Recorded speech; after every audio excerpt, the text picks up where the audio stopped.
тындырған кереметті істері жұртының жадында қалған, халқының ойында қалған аяулы азаматты еске алу басына жиналып отырмыз. Қасиетті Құран кәрімнің аяттарымен бастау үшін мен микрофонды төрдегі имам бауырымызға бұрттырып, оның алдында қазақтың салтымен әуелі ұрмендеп ақсақалдардың ақ батасын сұрап алайық. Сонымен Bismillahirrahmanirrahim. Allahumma taqabbal minna innaka antas samiul alim wa tub alayna ya Mevlana innaka antat tawwabur rahim. Allah'tan rahmat, peygamberimizden şefaat olsun. Marhumluğun ağamızın imanı yoldaş olsun, ahireti cennet olsun.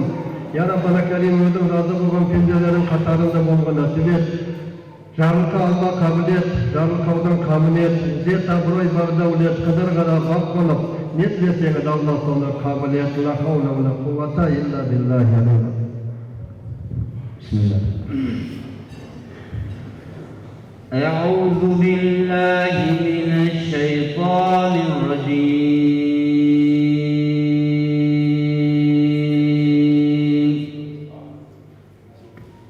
بسم الله الرحمن الرحيم.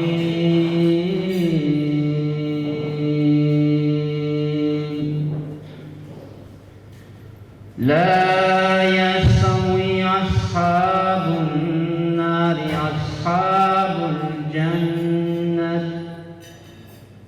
أصحاب الجنة هم الفائزون. لو أنزلنا هذا القرآن على جبال لرأيته خاشعا متصدعا من خشية الله. وتلك الأمثال نضربها للناس لعلهم يتفكرون.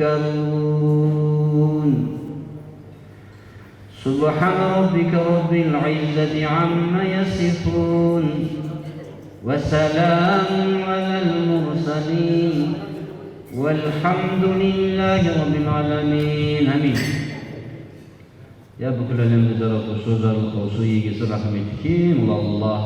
Оқылған Құранымызды, жайылған дастарханымызды, жасап жатқан дұға тілектерімізді, беріліп жатқан ихсан садақаларымызды ілтифат мархаматыңмен қабыл ала көр. Я Раббым, біздер әрқандай рахметіңе лайық болмасақ та, кіршіксіз сенім, хаяусыз сезім мен ықыласымызға орай ғафур рахим сипатыңменен қателік күнәларымызды, қарсылық күнәларымызды кешіріп есіртей көр. Ya Rabbim bizlerді, үй ішімізді, көрші қолаңымызды, ауыл аймағымызды, ұлтымызды, жұртымызды әртүрлі қайғы қасіреттен, қорлық зомбылықтан, аушылық қарсылықтан, қауіп қатерден, сондай-ақ бүкіл табиғи апаттан өзің қорғап қоршай көр. Ауруларымызға шифа, дерттілерімізге дауа, борыштыларымызға қолайынан жақында нәсіп ете көр. Тіршілігімізде ла илаха иллаллах Мұхаммад Расулаллах делінген көркем сөздің ұғымы бойынша тек қана өзіңе сыйынуды, құлшылық істеуді елші Мұхаммад саллаллаху алейхи уассаламның жолымен жүруді нәсіп ете көр. Оқылған Құран, жайылып жатқан ихсан садақалардың сауабын, дұға тілектердің сауабын өмірден өткен Кеналы ұлы Қанат ағамыздың рухына бағыштады. Я Алла, жатқан жерің жәннат, топырағын торқа, иманын салауат ет. Бұл дүниеде пендешілікпен біліп деп білмей істеген қателік кемшіліктерін кешіре көр. Артында қалған бала шағасына, жұбайына, бауырларына, қатар құрбыларына, немерелеріне, жекжат жұраттарына, дендеріне саулық, үй іштеріне, отбасыларына береке бірлік ынтымақ бере көр, иман байлықтарын арттыра көр. Бүгінгі мынау асына алыс жақынды жиылып, әмин деп алақан жайып отырған жамағатымызға дендеріне саулық, үй іштеріне, отбасыларына береке бірлік ынтымақ бере көр, иман байлықтарын арттыра көр. Роббана атина фид дуния хасанатан ва фил ахирати хасанатан қина азабан нар. Аллах. Халық айтады, батырмын деп мақтанға жеңіс айтпай, жақсымын деп мақтанға халық айтпай дейді. Мінекей ол кісінің кім болғанын, қандай қызмет қылғанын сіздердің атын ешкім білмейді. Ақыретте адам баласы бір-бірінің жақсы жаман істері үшін куәліктер тартылады екен. Сонда осындай үлкен тірліктерді тындырған үшін Алла Тағаланың алдында бұл кісінің әрбір игі ісі сауап болып жолғары ақиқат. Өйткені марқұм дүниеден өтіп кетсе де сауабы тоқтамайтын бір істер болады. Соның бірі жария садақа делінген. Қанат ағамыз қаншалаған адамдарға шарапатын дейді. Қаншалаған еңбеккерлерге жыл сайын көлік мінгізді. Батыр аналарға, балаларға, қарияларға, тыл ардагерлеріне, соғыс ардагерлеріне, ауданға, ауылға, пунктке бұл кісінің жақсылығы тимеген жер қалмаған сияқты. Мінекей, сол азаматтың өзі дүниеден көшкенімен ол кісінің ізгілікті істері жайлы бүгін жаңа кітап ортамызға тұсауы кесілгелі келіп тұр екен ағайын. Ендеше бұны астың соңында бір тәбәрік таратып бергеннен гөрі астын сызып айтайық. Себебі айтуға лайықты еңбек қойдық, сондай шешімге келдік. Және де осы кітаптың таныстырылымы үшін біз Байсейіт Жосбаев, аудан әкімінің орынбасары Қайрат Арғынбаев және кітап авторы Ақылжан Махмұт ағаларымызға алғашқы сөздің кезегін беруді ұйғардық. Бүгін Қазақстан Республикасы ауыл шаруашылығының үздігі ерен еңбегімен ауданға, облысқа, республикаға танымал болған сол еңбек үшін президенттеріміздің атынан үлкен медальдар, орден алған, ал енді облыс, республика дәрежесіндегі салалық марапаттарының өзі 20-дан асады. Осындай жігіттің бүгін асында, еске алуасында аудан ардагерлерінің тұрғындарының атынан, осыны білетін сіздердің атынан жары әсемге, ұлы Нұрбол мен Ерболға ниеттеріңіз қабыл болсын. Бүгінгі арнайы оқыған Құран, беріп жатқан ас сауабына жазсын. Қанекенді сіздер жақсы білесіздер. Бұл нағыз Алланың түскен құлы. Артына соңына ізгілікті өз, игілікті өз қалдырған, елдің жүгін көтерген, елдің қамын жеген азамат еді. Енді қанат туралы көп айтуға болады, оны сіздер жақсы білесіздер. Мен жаңа тараздан келіп, осы жаққа таксимен келдім. бір шамалы жер бар. Осында Қанекең үлкен азамат, ақтау азамат, азаматтың жылдығына келатырмын деген жаңағы кісі қанат туралы келгенше мақтап, келгенше бір жүрек жарты лебізін айтты. Қалай болмайтын? Әрине Қанат ағамыз туралы өте көп айтуға болады. Осымен енді соңғы жылдар бірге қызметтес болдық. Әрқашанда Қанат ағамыз келіп өзінің ақылын айтып, мына ауыл шаруашылығына күнделіктілігін, мына өзінің атқарып жатқан жұмысын айтып кетеді. Мен мынандай жұмыс жасап жатырмын, мынандай жұмыс жасап жатырмын деп. Енді өкінішке орай Аллаға керек болды. Қанат ағамыз енді 60 жасында орнеліп болып кетті. Бірақ артында ұрпағы бар, Аллаға шүкір. Сол ұрпағы өзінің жұмысын ары қарай жалғастырып отыр. Қанат ағамыздың жатқан жері жайлы болсын дегім келеді. Жүрген жері кейін артында қалған ұрпағына Алла амандық беріп, солардың жақсылығын көргенге қалған ұрпағына Алла нәсіп етсін. Үйлеріңізде қанбай тек қана той болсын, сол тойға келейік. Рахмет ағайын. Қазір астың соңында бәріңіздің қолдарыңызға беріледі, арнайы пакетке салынып дайын тұр.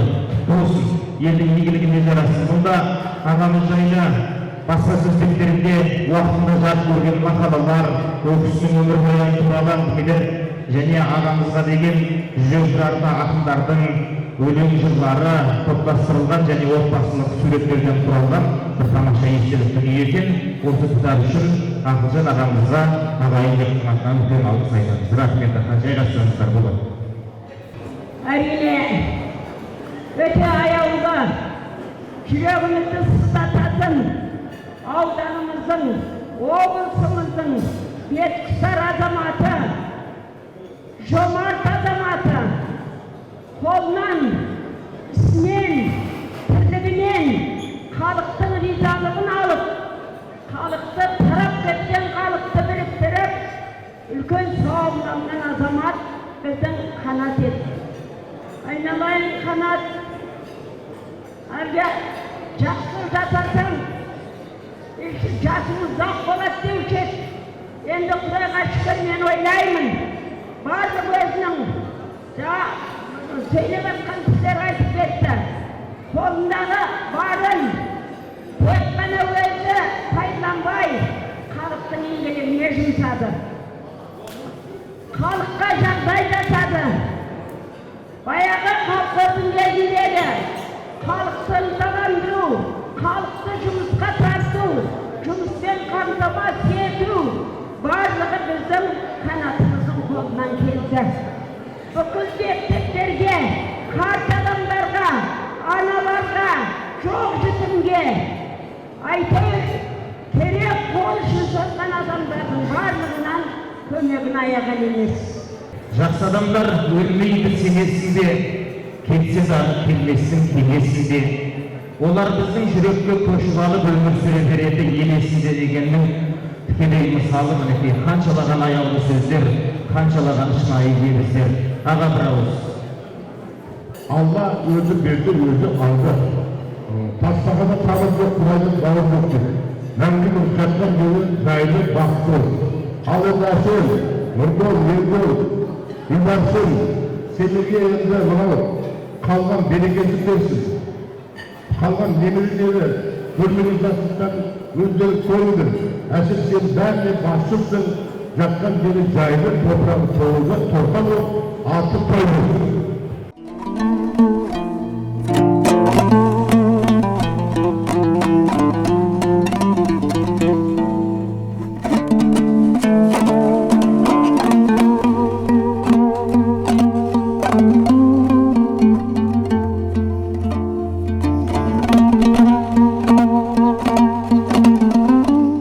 Қанат ағамен біз ғылыммен байланыс саласында біршама жұмыстар істедік. Ол мына қант қылшасынан, бидайдан, арпадан және басқа дақылдардан жоғары өнім алып, сол өнімді біз сол тәжірибені біз көруге келдік талай рет. Бір қызық айтайын, француздың Евклид деген сортын бидайдың алып келіп, соны көбейтіп, сосын біз сұрағанымызда мені шақырып, мәшинемізді толтырып, барып өздеріңізге егіңдер, селекциялық жұмысқа пайдаланыңдар деп бергені бар. Соны ұмытпаймыз, мен өзім еш уақытта ұмытпаймын. Екінші бір оның жасаған жақсы бір қызметі, мына тұзға төзімді, кішкентай ғана тұқымнан тұзға төзімді тұқымды арпаның тұқымын көбейтіп, осы өзінің шаруашылығына 100 гектардан аса жерге жаңа Алатау деп атап жаңа сортты екті. Сол сияқты одан басқа ол ғалымдарға, жастарға қаншама рет көмек көрсетті. Өзінің шаруашылығына біздің жастар келіп қант қылшасын, бидайды, арпаны егіп, өздерінің жаңағы дипломдық диссертациялық жұмыстарына пайдаланды. Сөйтіп біз өзімізде жаңа шыққан сорттарды осы жерге әкеліп өндіріске енгіздік. Сондай бір жақсы бізге жасаған жаңағы қызметтері біз үшін, ғалымдар үшін өте маңызды деп санаймын. Өзі өлсе де оның ісі өлмейді, оның ары қарай оның істері жалғасады. Біздер осындай бір жақсы адамды еш уақытта ұмытпаймыз. Қанат Кеналыұлы жалпы алған кезде ол кісі біртуар азамат еді. Ол кісіні көрсеткен, көтере білген ол еңбегі. Былайша айтқанда адамды тәрбиелейтін де, адамды өсіретін де, қанаттандыратын да ол еңбек. Ауылда туып, сол ауылды алмағайып заманда, алмалы төкпелі заманда біріктіріп, ұжым қылып, оны сүйреп алып шығу деген мына қазіргі заманда. Ол деген үлкен ойды, үлкен қазір қайратты талап етеді. Вот Қанат Кеналыұлының бойында сол қасиеттер болды. Ол кісіні қысқаша айтар болсақ, ол кісіні біздің облысты басқарған Бозымбаев сияқты әкімдер, Көкірекбаев сияқты әкімдер, Мырзахметов сияқты әкімдер, еліміздің ардақты азаматы 5 бірдей облысты басқарған Бердібек Мәшбекұлы Сапарбаев ағамыз да ол да өзінің қанатқа деген ілтипатын, қанатқа деген ерекше бір көзқарасын осы әкімдердің барлығы көрсетіп кеткен. Біз өзім куәмін, ол кісіге ұйымдастырған барлық облыстық семинарлардың көпшілігі қант қызылшасы болсын, ағекіс болсын, жүгері болсын, осы салалар бойынша барлығы дерліп, біздің ауданда өтетін болса, ол қанат Кенәліұлының басқарған шаруашылығында өтетін. Ол оның іскерлігіне облыс әкімдері заманында олар тәнті болды. Жатқан жері жайлы, топырағы торқы болсын. Ал енді қанат досымызға арнаған азынаулақ өлеңім бар еді, соның бір шумағын оқып берейін. Көп еді ғой тілек, мақсат, арманың, қорғасынан ауыр еді салмағың. Мәңгі қалдың ел жұртыңның есінде, ұмытпайды балаларың, жан-жарың, о дүниеде нұры жаусын Алланың.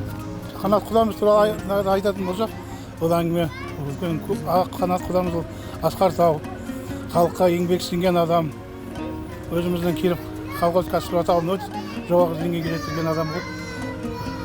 Ол кісі жұмысшының көңілін таба білген кісі. Жаңа өздеріңіз көріп отырсыздар, халық айтып отыр, елдің халықтың еңбегін жемеген адам ғой.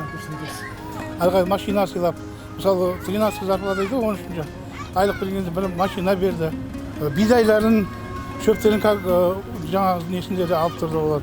Айлықтан да уақытылы алып тұрды. Қанат құдамыз енді жатқан жер жайлы болсын, тобыздар болсын, көрмеген жақсылығына құдағи көрсін. Басқа не дейміз? Енді ол кісінің бейнесі жүрегімізде қалады, әр уақытта еске алып жүреміз.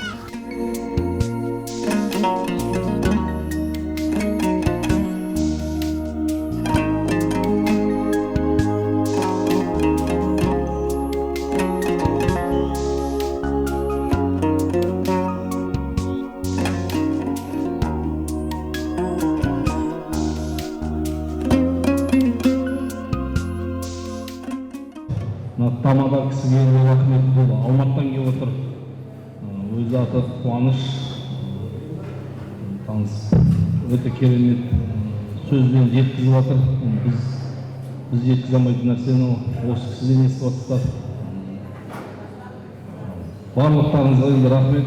Көбісінде көптеріңіз әкеміз таныңыздар. Өзі қандай еді? Бірден от алады, бірден көй болады, күл болады дегендей. Бірақ түбі соны істейтін, айтқан нәрсесін бәріне жеткізетін, аямайтын, бізге де соны айтатын. Өмір қалтаңда ақша жүрсін, болмайған кезде ұрсып, сондай өзі сөйді үйрететін бізге. Жігітше болу керек, бір-ақ ауыз сөз сөйлеп болды, басқа ештеңе. Сол жолын енді бізді ары қарай жалғастырамыз дейміз. Енді егін алқабын қабылдадық. Мына коллектив отыр сол жағында. Осы кісілерге рахмет. Біз енді басқа саладан келгеннен кейін үйретіп отыр. Агрономдар бар. Имаш, Нұрбан, Жақпек, Алмас және тағы 25 коллектив бар. Бәрі бір жұдырықтай. Биыл уразайды жаман емес деп айтамыз, мақтанышпен айтуға болады. Жаңбырлы болды, технологияны қолданып, сол аммофоздың селитрасын аямай берген себептен жақсы нәтижеге жетеміз деп ойлаймыз біздер. Келгендеріңізге мен әкем ең керемет адам еді.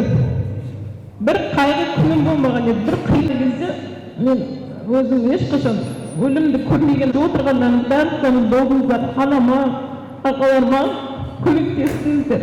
Ағайынға, барлықтарыңызға жақсылығы, кімге жақсылығы өте әкемді дұғаларыңызға қосып қойыңыз. Әкемнің жаны жаннатта болсын. Үйлеріңізде той болсын, тойдан қайтсын, жақсылықтарыңыз. Аман есен үйлеріңізге жетіңіздер. Бәрекелді, сіздерге таңға жар болсын. Бірде бал, бірде болып өтеді өмір, бақытта қылайғанада көтере білмеген. Алла сіздерге көрген сабыр берсін. Рахмет.